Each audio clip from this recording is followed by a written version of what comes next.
Hey guys, welcome back to Voodoo Gaming. I'm your host Voodoo, and tonight we're talking about a video that I've been asked to make many times over the last couple of weeks through all the different social media channels, and that is basically how do you approach doing Ultra Nightmare in your clan with two keys. And we're going to talk about my strategy that I've used and I've designed that's been able to accomplish that and then some. I've put out some pretty incredible numbers. A lot of people have been asking me to go over those builds, go over that strategy, the ins, the outs, possible substitutions. And so tonight we're going to do just that. We're going to talk about my Ultra Nightmare strat. Look at the numbers that I'm putting out across the various clan bosses, the optimized comp that I'm using, the variations that I've tested throughout the way. I've used a lot of legendaries to come up with the numbers that I have. I have about I want to say about 70 legendaries in my account. Some of them are dupes, but I have about 70, of which I want to say maybe a dozen or more that I've found are really solid for clan boss and producing really solid numbers. We're going to talk about the potential alternate comps you can use, the core fundamentals that make up that particular team composition, if you will, things you just absolutely need. And then finally, we're going to look at some of the champion builds that I use. And then I'm actually going to kind of get into the mechanics of the fight and the do's and the don'ts and the gotchas and things that I've learned via the hard way that I'm hoping I can share with you guys. So even if you don't have this particular comp, you're able to, derive some information out of this video and kind of apply it to you to increase your overall clan boss effectiveness. So let's go ahead and let's take a peek at some of the scores that I've been putting up with this particular comp. You can see I've got insane brutal numbers, almost 66 million single key brutal, 50 million with Nightmare. So you're beyond single king Nightmare. As a matter of fact, you're kind of starting to lap it at that point with 51 million Nightmare. And then the coveted Holy Grail Ultra Nightmare. You can see I've busted out over 40 million single key Ultra Nightmare, and this number's rising. As we get into my compositions and my champs, you'll see that and your clan boss team should be the same. It's a work in progress, guys. It's not like you just get the champion and you pull the champion one night, ascend them up, and voila, everything is all of a sudden golden. You've got comps to play with, masteries to play with, champion order. You've got gear sets. You've got endless options and variables when it comes to team compositions. Yes, obviously, the better players you have, the more effective they can be. But I can tell you right now, you can have all the best champions in the world, but if you don't understand that composition and that symmetry and how they work together, you're never going to produce good numbers. And so we're going to get into a little bit of that tonight. We have a lot of things to cover. So hopefully this will help you guys out. Just wanted to kind of show you guys here some of the compositions I'm talking about here, putting up these kinds of numbers from 40 million plus on Ultra Nightmare down to pushing 70 on Brutal. So let's go ahead and dive in to, if you will, some of the actual champions I'm using and what those builds look like. And we're going to look at it just as a high level right now. And you're going to see, the top 5 or 6 here are what I call my dream team. And, let's be honest here, most people in the game might have one of these guys, a Bad L, Vizier, Martyr, Skullcrusher, Valkyrie. I think most people probably have a Skullcrusher that's getting toward mid to end game. It's not that hard to get, but the rest of them, the Bad L, the Vizier, Martyr, Valkyrie, they're tough. Let's just face it. You're lucky to get one. You're damn lucky to get two. Getting 3 and 4 is almost like a miracle. And I've gotten lucky. I've had some insane pulls. If you've seen some of my other videos, I got most of these all in one night off of the last times 2 event. And believe me, I'm using these champs. But you don't need just the dream team to knock out good numbers in Clan Boss. And that's really what I want to talk about. You can see beneath that I've got some solid legendaries that make great substitutes. Dracomorph, Black Knight, Altan, the new epic that just came out, the Specialist Sentinel. She's really solid. Tyrant. Another guy that's kind of gone off the radar for most people is Tyrant. And then the old-fashioned, old faithful Rosin Scarhide. So you've got, if your dream team of 5 or 6 champions, and then you got another 5 or 6 champions that are great subs, and then you've even got another set of champions beneath those guys I didn't even mention, but there's a lot of videos already out there on champions like Tyrell and Steel Skull and some of the lesser effective poisoners, if you will. I'm looking tonight at really like the top 10 or 12 clan boss champions, and then, you know, what they bring to the fight and how you can mix and match and build those particular specs to push the numbers. Now, everyone on this list, you can tell, has been speed tuned for Ultra Nightmare. Now, the numbers kind of fluctuate as I'm working on different comps and different testing, but they're all going to be 190 plus.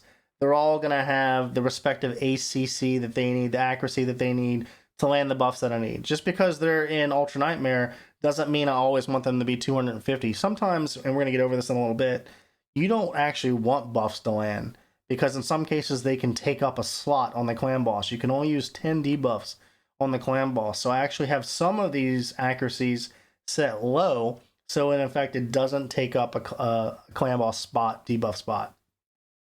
Defense is always going to be king. You can't ever have too much defense. And when I say you need defense, you're going to see that most of my dream team is sitting at 4,000 or above. Some of them, like Valkyrie, are almost at 6,000 defense, and that's pretty insane, guys. You're kind of hitting, you know, through the roof defense at that point. But we're going to go over why that's so important in a little bit. But, you know, you need to take note here, the defenses are very high. If I could get, you know, Vizier higher and Martyr higher, I will. And that's something that, you know, over time as I farm gear, I'm going to work on some of those substats and try and just keep pumping it as high as I can. Hit points is kind of a secondary objective for me. I try and do what I can with hit points, but I don't get overly concerned about it. At the end of the day, you know, when you're juggling accuracy, speed, defense, hit points, something's got to give.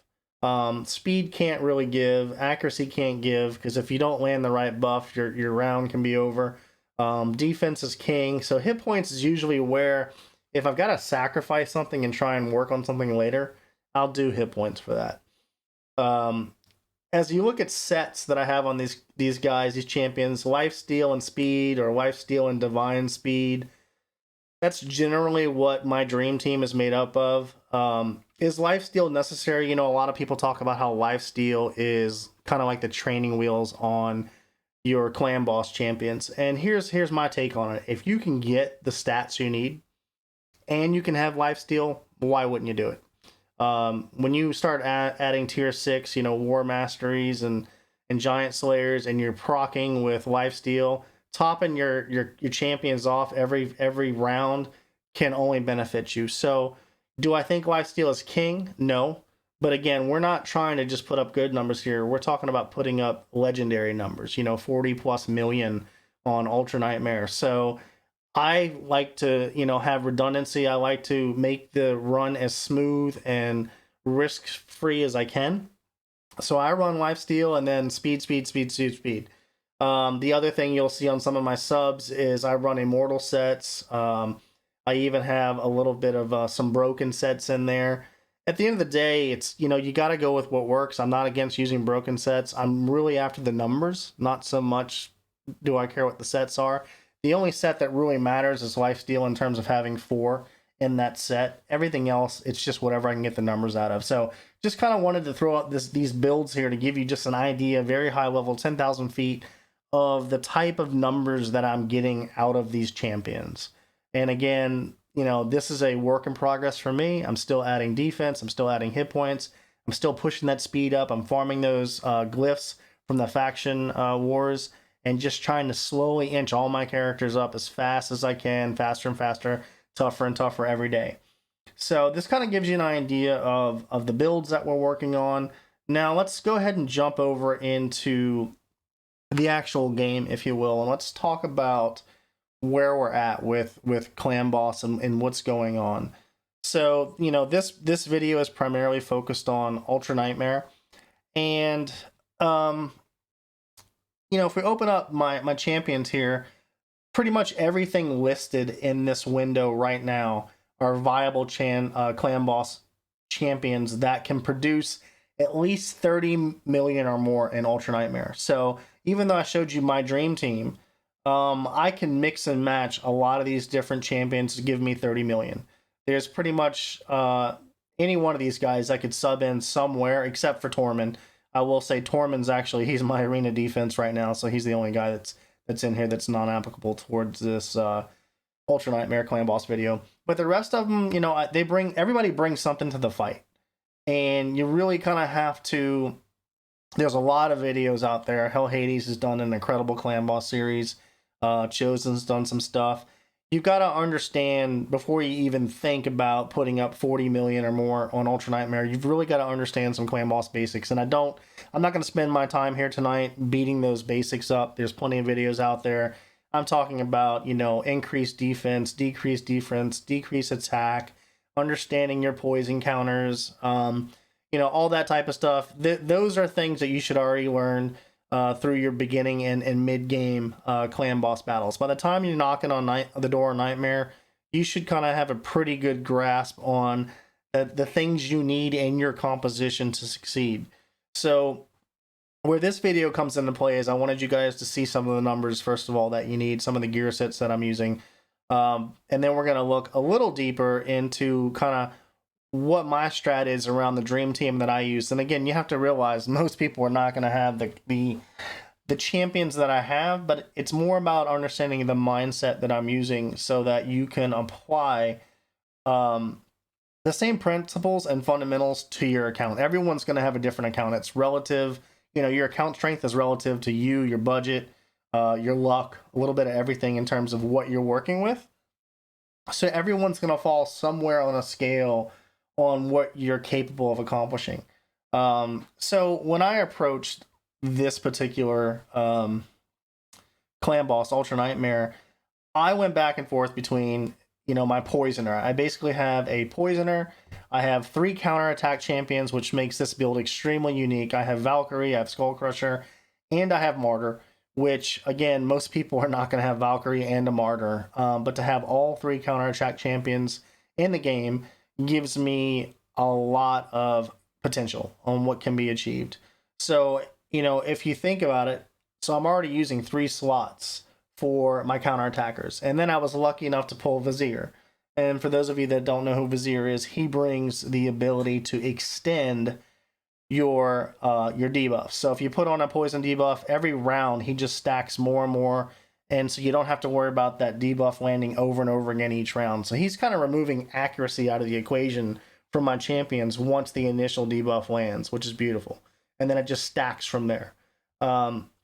Something else he brings to the fight is, because you don't have to worry about accuracy and things, you know, typically that you could bring to the table, you don't have to do a lot in the support realm where you're, you know, the majority of the reason you get on the support line is to get extended debuffs, increased chance for a debuff, etc., etc.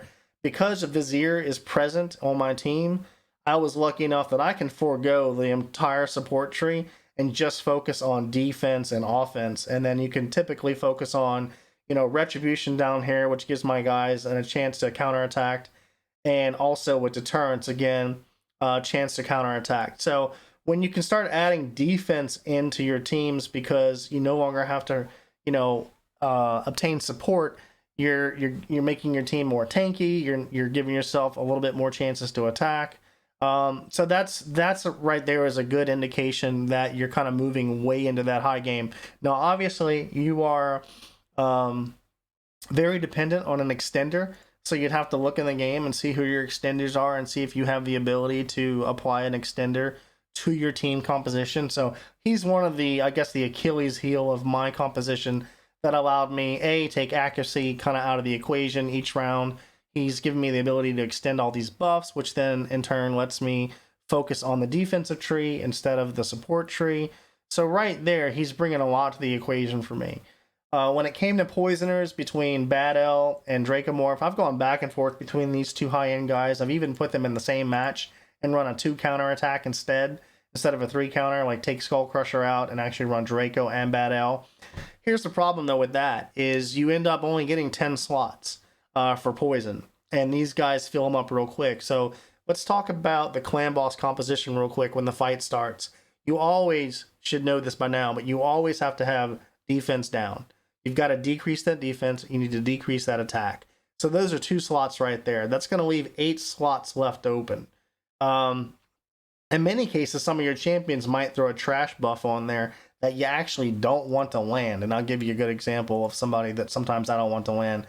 I really don't want to block buffs, debuff, or heal reduction buff, debuff on the clan boss. A decreased attack is nice, but I'd rather get that from somebody else. And so I purposely have Vizier's accuracy low, hoping that he won't use this. Or if what I'll do is when the clan boss fight starts, I'll actually kind of manual the first 60 seconds to make sure that all slots on the clan boss are accounted for before I hit Otto, so there's no room for this to stack. So there's a little bit of a strategy, and we'll go ahead and talk about that now, that when you get into the fight, you have to make sure the right buffs land in the right order, or you run out of slots on the clan boss. And that's a big thing. You want at least, I can put 7 buffs at least on the clan boss. If you're doing decreased attack, decreased defense, and maybe a weaken, or 3 or 4 important buffs you can play with. I just run decreased defense and decreased attack. The other 8 I try and stack poisons on. So that kind of gives you an idea of how I do it. So when I'm setting up my team composition, I actually make sure that those are the champions that land their debuffs. So there was no point in me running both the poison champions. There's not enough slots to warrant needing both of them. The reason I chose Bad L over Draco is Bad L brings some healing to the equation, which is nice.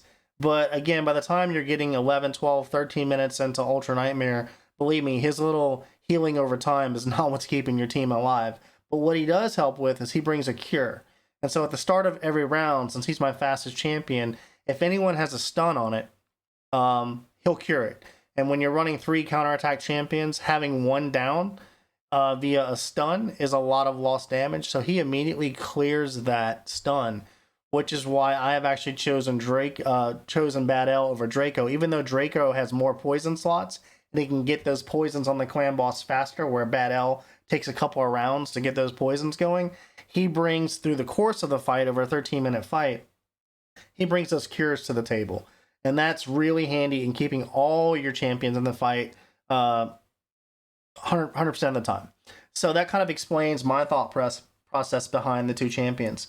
There's a lot of videos out there that says never make your counterattack champion your lead, because obviously he could get stunned and things like that. But in my case, when I have 3 of them, somebody's got to become the lead. Martyr brought to me the defense down that I needed. You always want your leader to be a defense down champion. She's an incredible defense down champion. Tyrell's a good one. Who else? Altan's a good one. But again, I was going for the dream team, so I went with the defense down. And she's luckily bringing a lot to the table for me. She brings a decreased defense to the table. She brings a counterattack and increased defense. She even brings a decreased attack, plus the aura. And this is what makes these champions just absolutely legendary, god tier, is they're bringing into their kit so many abilities that sometimes it would take 2 champions in order for you to get. So that's what makes her such a beautiful addition to the team. So I chose her as my lead. Let's move on to, we already talked about Bad L, why I chose him, Martyr, why I chose her. If we look at Valkyrie, and Valkyrie is probably one of the key ingredients to making this work. You also see that when we were looking at the stats earlier, that she had incredibly high defense. And the reason for that, she's got almost 6,000 defense. If you look at her skills, Stand Firm, she places a shield buff on allies for 3 turns and a counterattack. Right? For the value of the shield is based on the champion's defense.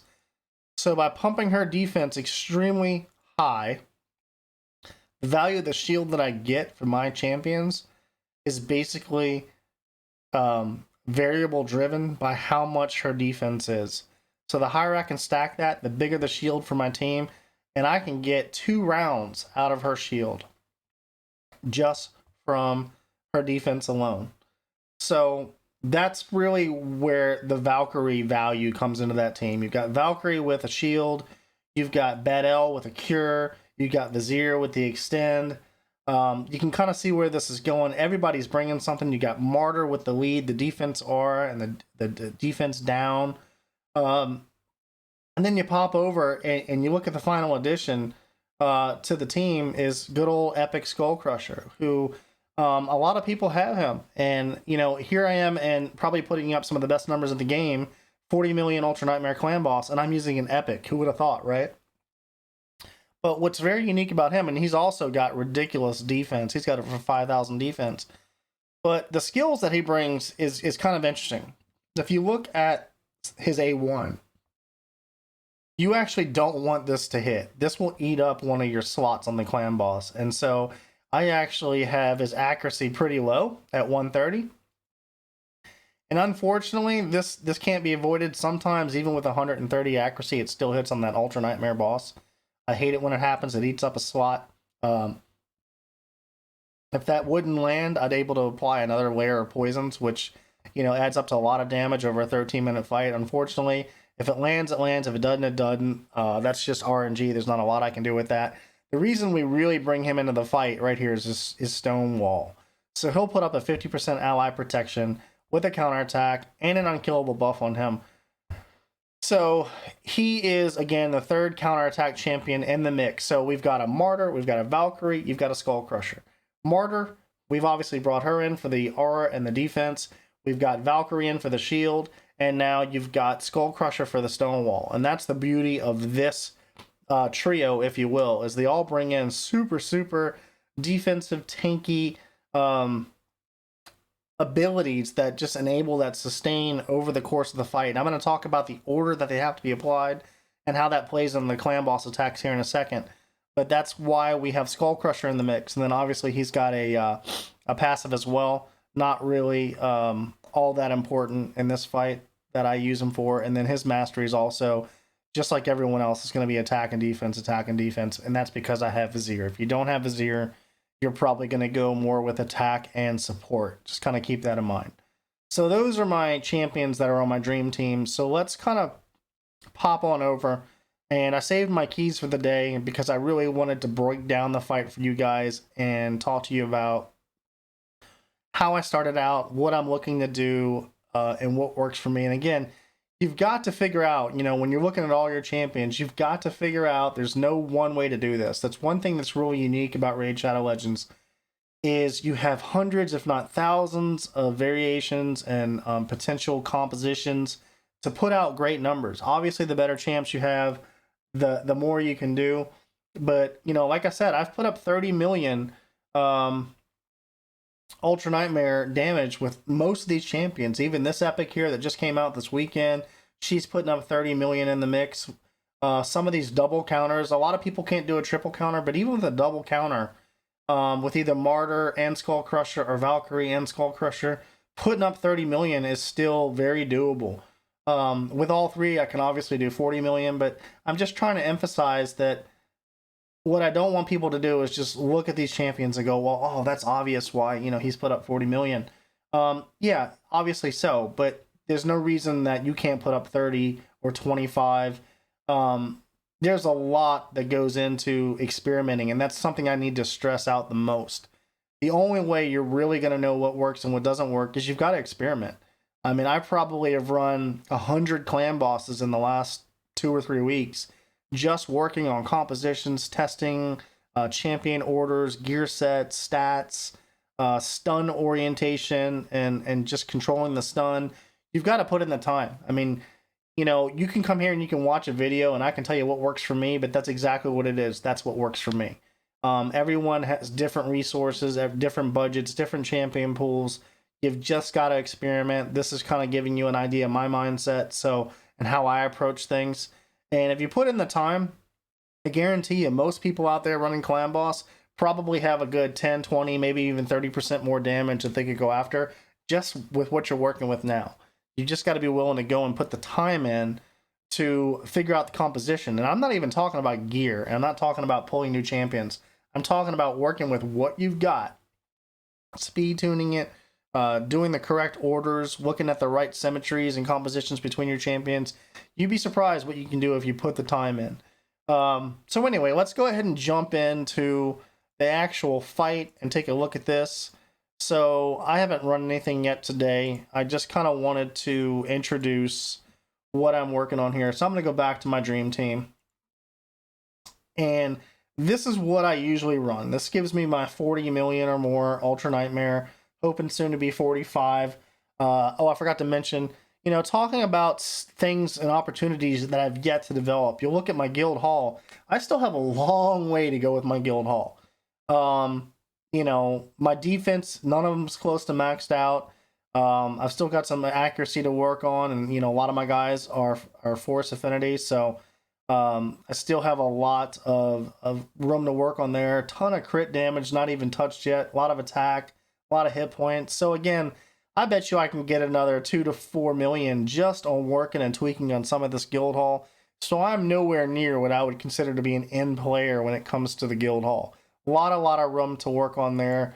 Same thing with my stats. I've got good stats on a lot of this gear, but you know, there's always room for more. I haven't even experimented yet with taking these guys out of lifesteal, taking the training wheels off, putting them in broken sets to really max out those stats and see if the lifesteal is paying off, or is it worth just letting go. So I have a whole set of testing to do with that, you know, so stay tuned. There may be a part 2 of this video which talks about what those numbers look like outside of lifesteal. You know, and then finally, another area worth looking at is the arena. I'm not in platinum right now, so when you come down here and you look at the bonuses that I'm getting, I tend to stay in gold 4 because that's where I'm farming, you know, medals for my guild hall.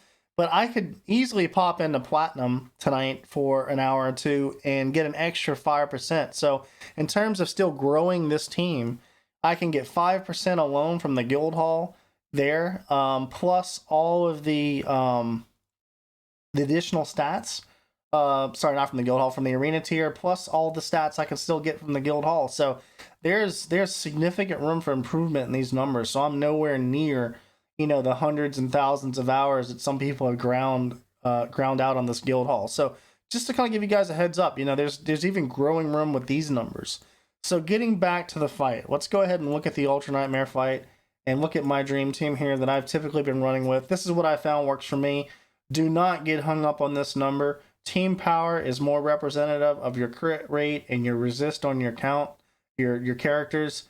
I try not to pay too attention to that. Sure, it's a little litmus test on where things are at, but you know, I could easily push these characters up to 50,000 power apiece, and they're not going to be nearly as effective as what they are at 25, 30,000. So the numbers that represent champion power do not represent clan boss effectiveness. You've just got to get that in your head. We all like to see the big numbers, but that is not what's important here. So if I go ahead and start this guy, I'm going to go ahead and take Otto off. The first thing I want to talk about when you're putting up really, really good numbers. Yes, I could probably manual the whole thing, and even pick some other characters like Xavier, for example, who is fantastic for clan boss, but on Otto, her attacks get messed up. I don't manual the whole fight. I will manual a lot of times the first 30 or 60 seconds and then auto it. And the reason why, and we spoke about this earlier, is I've only got 10 slots for debuffs across the screen.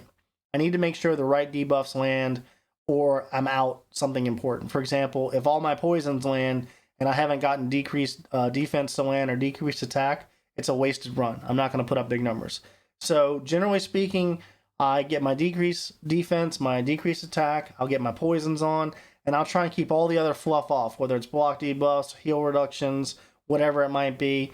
I even stay away from weaken because in this particular team composition, I don't have that with me, and that's okay. I don't need it. But decreased attack and decreased defense are absolutely monumentally important.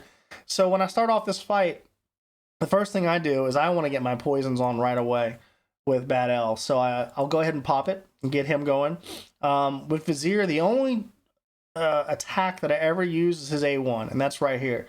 And the way I make sure that that only happens is once I hit auto, I make sure that all 10 slots are full on the clan boss so that none of these can stick or apply. So for now, I simply just A1, and you can see that immediately increased that poison counter. And then here's where it gets important, and this is why we're taking a little bit of time and going over the fight. The clan boss has a couple of different attacks. You have what's called the Flesh Wither, or what I call he just spits on you. And then you have the Dark Nova, which is kind of the Hulk smash, when he just smashes things. Okay, it's very important, regardless of how many counterattack champions you're running or what champions you're running, that the right buffs be up in the right order. So I have found for me personally that the Flesh Wither does less damage compared to the Dark Nova. So the Hulk smash is when I want my absolute best shields and buffs up. So I know that he's going to go with the A2 first before he's going to go with the Dark Nova Hulk smash. So my first round, what I actually do is I'm going to go ahead and put up her increased defense, and then I'm going to go ahead and put up his ally protection. So what I'm getting at is on one round, I have my Martyr and my Skullcrusher using their combination of their two shields to equal one of his attacks, which is the Flesh Wither attack. Even though Valkyrie's stand firm, ridiculous shield that she can put up is available, I don't use it. I need to save that for the next round. So I pass on this. And that's why I'm going to do a little bit of manual in the beginning to go ahead and set the champions up so that the order maintains throughout the 13-minute fight, and I can hit auto and walk away. So everyone counterattacks, and then we'll go through it again. Again, A1. Now, this time around, I've got an option. I can either go for the decreased defense if it's not already up from the auto attack, but it already is from when she countered. So I don't need to do that one. So I'm going to go ahead and get my decreased attack on. Hopefully that lands. It did. So now you can see you've got the decreased defense and the decreased attack. Those are two of the most important buffs I needed for this fight. Everything else, I want to try and get poison. So unfortunately, all he has is his A1 left, which is that heal reduction. I really don't want that to land, which is why his accuracy is very low. Sometimes it hits, sometimes it doesn't. I can't control it. It got resisted there. That's what I want. So my goal is actually to get all my poisons buffed up and on the clan boss before hopefully that thing eventually lands. So I get that extra counter slot for the poisons. So now we're on round 2. We're back around. Now I'm going to go ahead and use Valkyrie's shield. And you're going to love this. Look how big those shields are. I mean, super, super thick. It just beefs up the entire team composition. That's again because she almost has 6,000 defense there. So again, I hit my A1, and see these poison. All these counters are sticking way high, so I don't have to worry about reapplying those. A1, got resisted. Good, don't want it. A1, and I'm simply rinsing and repeating the exact same cycle now. Except every second or third turn, I can come back around and apply more poisons with my bad Al. So now I've got 4 poisons and 2 debuffs on her. So that's 6 of the 10 slots. A1. Now this is back up. So again, we're at the 3rd round. We go back to putting these shields back up. Martyr and Skullcrusher together equal 1 set of the blocks. Valkyrie does her A1.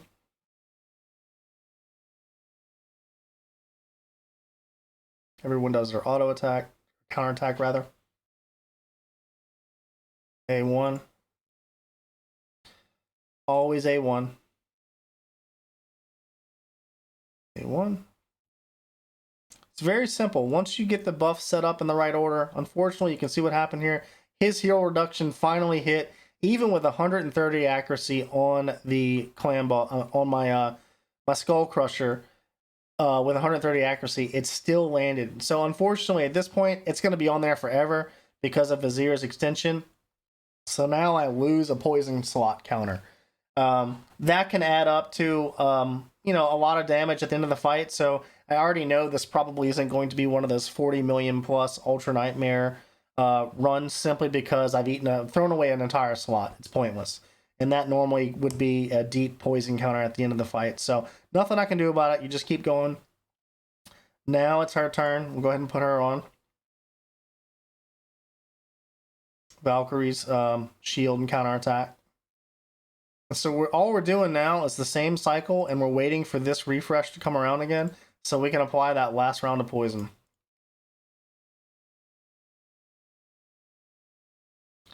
It's actually a very simple strategy once you make sure that the right clan boss attacks. See the Hulk Smash? The Hulk Smash needs to hit when Valkyrie's shield is up. This is what's going to enable you to go, 13 minutes into the Ultra Nightmare clan boss. If you were to reverse it and put Valkyrie's shield up on the Flesh Witherer, then your champions are going to die about 2 minutes earlier. There's just that much blunt force trauma coming out of that Dark Nova. So it's very important that you go in that order. Did I just accidentally hit that and I meant to put poisons up? Oops. Accidentally hit the mouse there.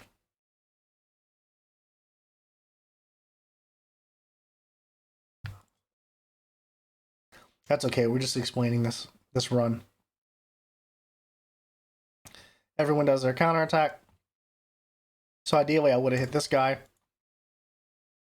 So if we hit stop real quick. 1, 2, 3, 4, 5, 6, 7, 8, 9. If I were to go ahead and manual this for 2 more rounds, I can get that 10th poison counter up here. And what we'll do is we'll have 7 poisons, 2 debuffs, and then 1 trash buff. So that's basically the buff cycle, the debuff cycle that you're looking for. Ideally 2 debuffs and then 8 poisons would have been ideal. I can't sometimes control that last one. That's all about Skullcrusher's heal reduction, and that's hit and miss. You can still put up 35 million or so, even with it landing. And then, of course, a little bit of RNG. Everybody that's run Clan Boss knows you have a good sway from fight to fight, depending on, what luck you have with the numbers. And so at this point, you can literally just hit Otto.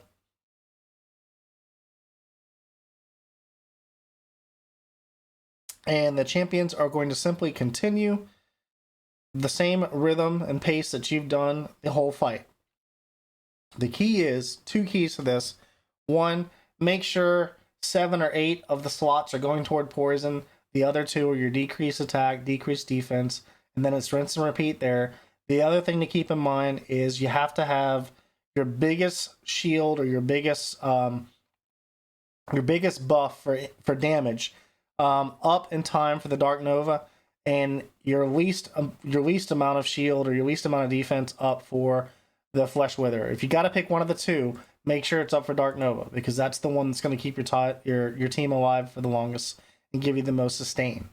So at this point, you rinse and repeat. The champions will play out. The other thing I mentioned earlier, and you can kind of see it here, with Bad L being my fastest champion and with the cure, she'll top off the team every round with whoever might have the stun and cure that champion for that round so he's back in the fight and the team doesn't skip a beat. So nobody hit a stun that round. We'll give it a second here. You can see all that lifesteal just topping my guys off. All that lifesteal. And then a little bit of passive from Bad L. So stun, boom, she clears it here in a second. This is all counterattack right now. Yep. She'll clear that stun right away. You can see the passive heals coming in, plus the continuous heal, plus the lifesteal. So the combination of those 3 things being brought to the fight really adds an incredible amount of sustain. And that's it, guys. You simply rinse and repeat at this point, and I'm not going to let this run for 15 more minutes and draw out the video. You'll kind of see where we end up. And that's going to give you the numbers we talked about at the beginning of the video. The 35 to 40 million really depends on whether that heal reduction wins for Skullcrusher or not. 7 versus 8 poison slots can start to add up with a little bit of random RNG in there. And that really kind of wraps up what it takes to get you 40 million damage on Ultra Nightmare. Again, it's hugely champion based and gear based, but the emphasis here is everyone can improve. Learn the compositions, learn what works well together, what doesn't work together, experiment, test, put in the time.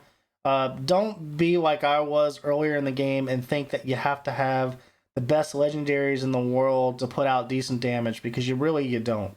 I probably had most of the good champions in the game before I was forced to realize, hey, I've got all these great champions. Why am I not putting up good damage?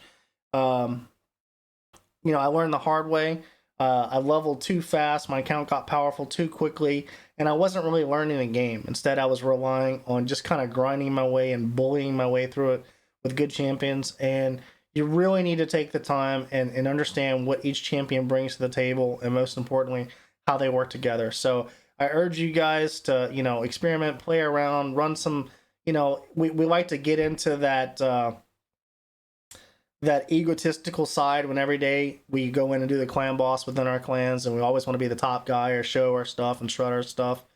Learn to take a step back, use it as a blank canvas each day, a way to improve. If you spend time working on your test runs, your overall clan boss damage over the length of the game will be much more improved. So would love to hear your comments in the description below about, where your number's at with Ultra Nightmare, what you've gotten to work.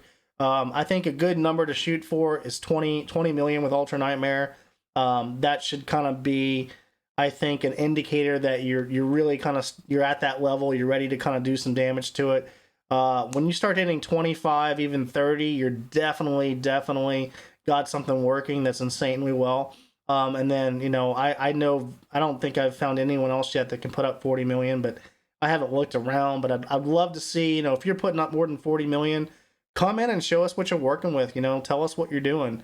I'd be thrilled to death to know what you're working with and what's, if there's something we missed. I'm still working on my compositions, my guild hall, my platinum in the arena.